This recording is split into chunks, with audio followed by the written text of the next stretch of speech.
Manchester സിറ്റിയുടെ എക്കാലത്തെയും മികച്ച പരിശീലകനാണ് പെപ് ഗാർഡിയോള. ക്ലബിനെ ആദ്യ ചാമ്പ്യൻസ് ലീഗ് കിരീടത്തിലേക്ക് നയിച്ച ഗാർഡിയോള 6 തവണ സിറ്റിയെ പ്രീമിയർ ലീഗ് ചാമ്പ്യന്മാരാക്കി. ഈ സീസണോടെ കരാർ അവസാനിക്കുന്ന ഗാർഡിയോള സിറ്റി വിടുമെന്നാണ് എല്ലാവരും കരുതിയിരുന്നത്.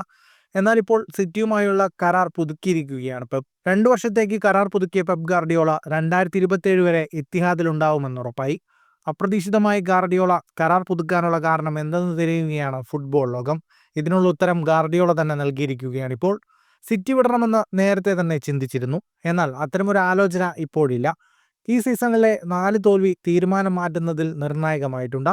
ഈ സമയത്ത് ടീം വിടേണ്ടതെന്ന് തീരുമാനിക്കാൻ തോൽവികൾ കാരണമായെന്നും ഗാർഡിയോള വ്യക്തമാക്കി. 2016 ഗാർഡിയോള സിറ്റിയുടെ പരിശീലകനായത്. നിലവിൽ പ്രീമിയർ ലീഗ് നിയമങ്ങൾ ലംഘിച്ചതിന്റെ പേരിൽ ക്ലബ് അന്വേഷണം നേരിടുന്ന ഘട്ടത്തിൽ കൂടിയാണ് ഗാർഡിയോളയുടെ കരാർ പുതുക്കൽ. ഫുട്ബോൾ ലോകത്തെ കൂടുതൽ വാർത്തകൾക്കും വിശേഷങ്ങൾക്കുമായി സ്പോർട്സ് കഫേ പോൾ തന്നെ സബ്സ്ക്രൈബ് ചെയ്യുക.